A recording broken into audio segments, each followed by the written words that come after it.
measurement uncertainty, sampling measurement uncertainty, specifically for the testing community. The calibration community hasn't really said we don't do that. So period. End of story. Anyway, let's move on. To go back with this traditional approach of the error. Okay, before you move on, I just want to address one more question. Okay.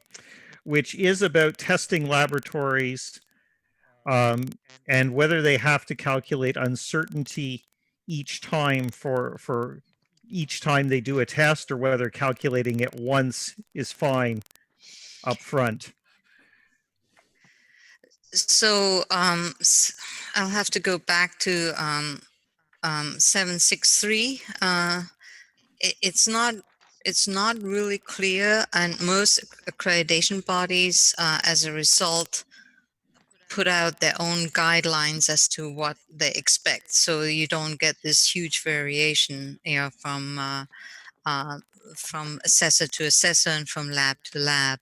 But I don't think, and contradict me if you don't feel that way, that 17025 really does not go to that depth, because they recognize that in some cases it's just really it's almost impossible to get a measurement uncertainty every time. Sometimes it's destructive testing, fire testing, is all kinds of things. It's just a very, very difficult field, and you have to look at it case by case situation. But a lot of accreditation bodies, including IAS, therefore have special guidelines for testing lab and measurement uncertainty, what they expect from their testing labs. And I expect that other ABs do the same thing.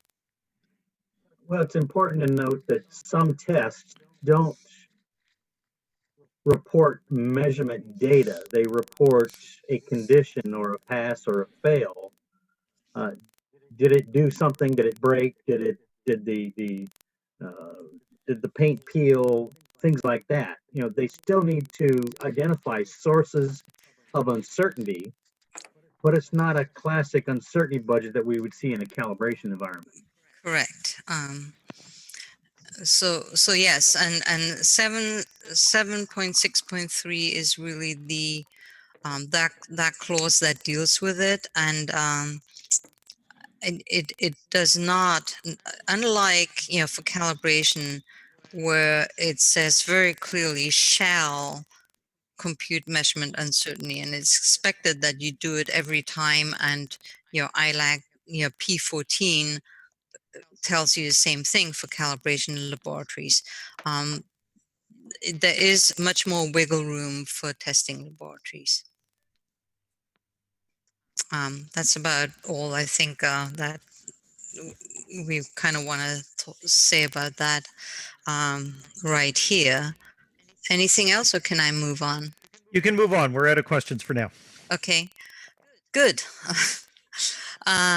So anyway, to get back to this approach with this random error and systematic error, that really error is an idealized concept that cannot be known exactly, because we said earlier, every measurement has an uncertainty associated with it. So even the reference value that you use has an uncertainty associated with it.